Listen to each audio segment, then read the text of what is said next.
Hello, welcome to Pharmacovigilance Training, the last module, that is Risk Management Plan. In this module, you would learn how risk management plan will be managed for a medicinal product. By the end of this module, you would know what is risk management plan, safety concern, important risks, different types of risk minimization activities, and effectiveness of risk minimization activities. Risk Management Plan. A medicinal product is authorized on the basis that in the specified indication or indications, at the time of authorization, the risk-benefit balance is judged to be positive for the target population. The aim of a risk management plan is to document the risk management system considered necessary to identify, characterize, and minimize a medicinal product's important risks. The overall aim of risk management is to ensure that the benefits of a particular medicinal product exceed the risks by the greatest achievable margin.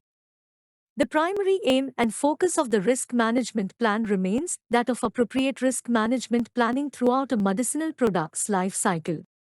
The risk management plan is a dynamic document that should be updated throughout the life cycle of the product. This includes the addition of safety concerns where required, but also, as the safety profile is further characterized, the removal or reclassification of safety concerns. Generally, a medicinal product will be associated with adverse reactions, and these will vary in terms of severity, likelihood of occurrence, effect on individual patients, and public health impact. However, not all adverse reactions and risks will have been identified at the time when an initial marketing authorization is granted, and some will only be discovered and characterized in the post-authorization phase. Let's look into the risk management cycle of a medicinal product.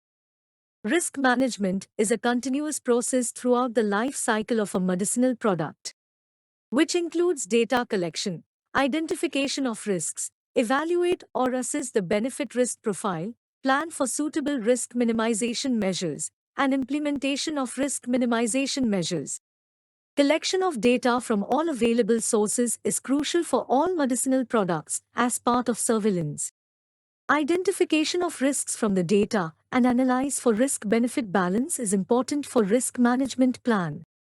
Upon identifying the risks, characterization of risks is necessary in order to identify the suitable risk minimization measures. Once the risk minimization measures are planned for each risk of a medicinal product, it is important to implement them and evaluate for the effectiveness of the risk minimization measures.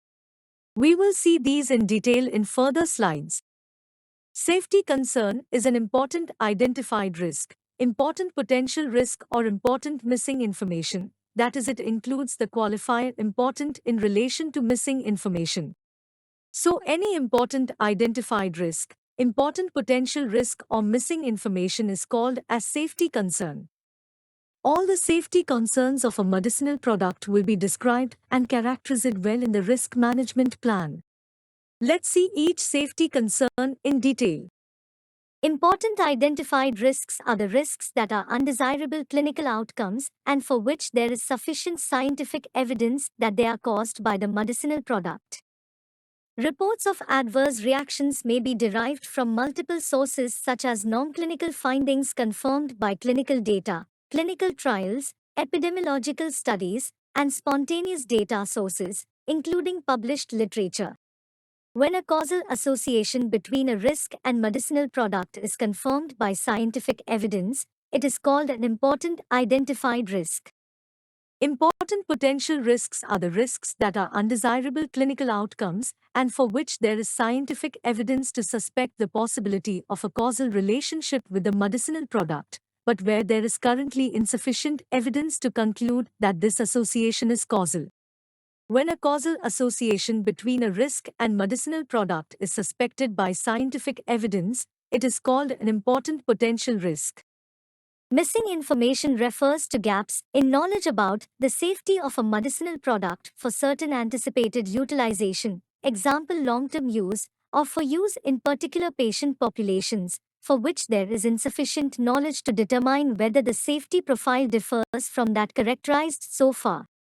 It is not possible to have complete safety information for a medicinal product. When there is gap in safety knowledge and impacts the benefit-risk profile, it is called as missing information. Let's look into the details of the risk minimization measures which will be considered to reduce the risks associated with respective safety concerns. Risk minimization measures are divided into two categories: routine risk minimization measures and additional risk minimization measures.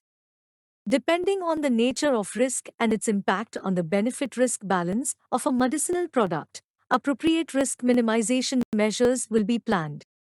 The need for continuing risk minimization measures should be reviewed at regular intervals and the effectiveness of risk minimization activities assessed. Routine risk minimization measures. Routine risk minimization measures are applicable for all medicinal products. These include the summary of product characteristics, the package leaflet, the labeling, example on inner and outer carton, the pack size, the legal status of the prod.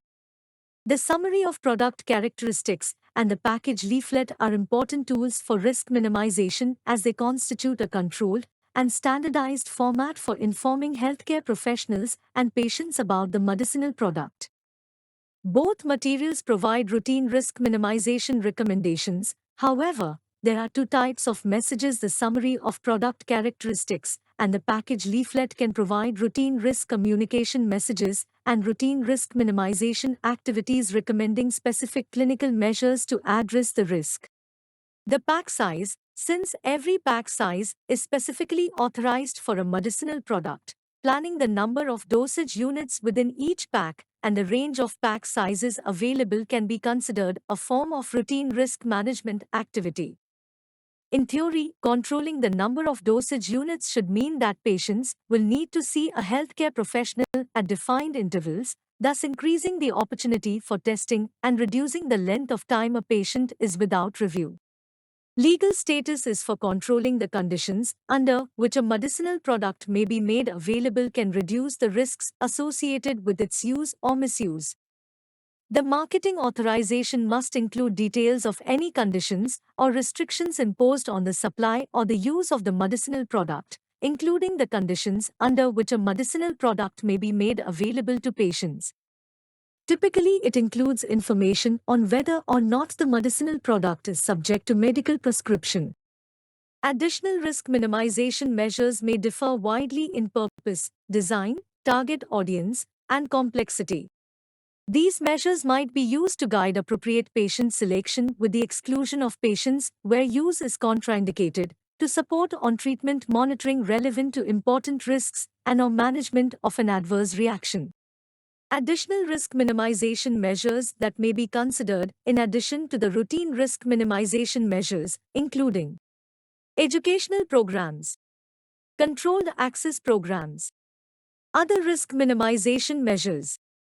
Educational programs are based on targeted communication with the aim to supplement the information in the summary of product characteristics and the package leaflet. Any educational material should focus on actionable goals and should provide clear and concise messages describing actions to be taken in order to prevent and minimize selected risks. A controlled access program consists of interventions seeking to control access to a medicinal product beyond the level of control ensured by routine risk minimization measures, i.e., the legal status. Since a controlled access program has large implications for all stakeholders, the use of such a program should be limited and should be guided by a clear therapeutic need for the product based on its demonstrated benefit, the nature of the associated risk, and the likelihood that this risk can be managed by such a program. Other risk minimization measures include controlled distribution system, pregnancy prevention program, and dear healthcare professional communication. Depending on the nature of the risk and its impact on the public health, appropriate minimization measures will be considered additionally to the routine risk minimization measures.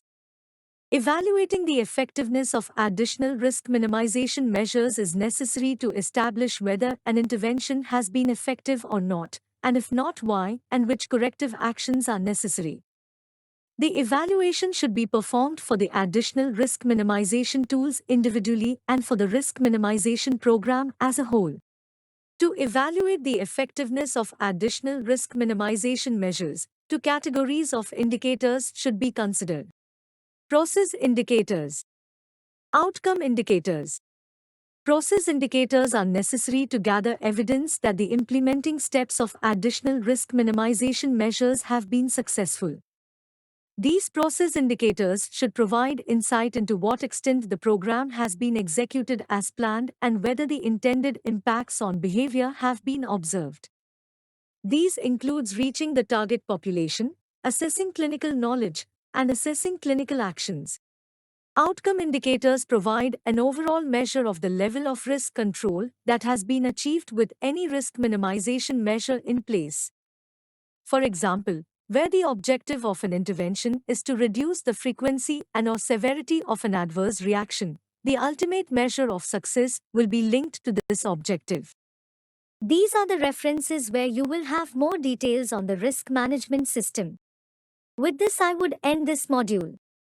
By completing this module, you have finished the training of 8 modules in pharmacovigilance.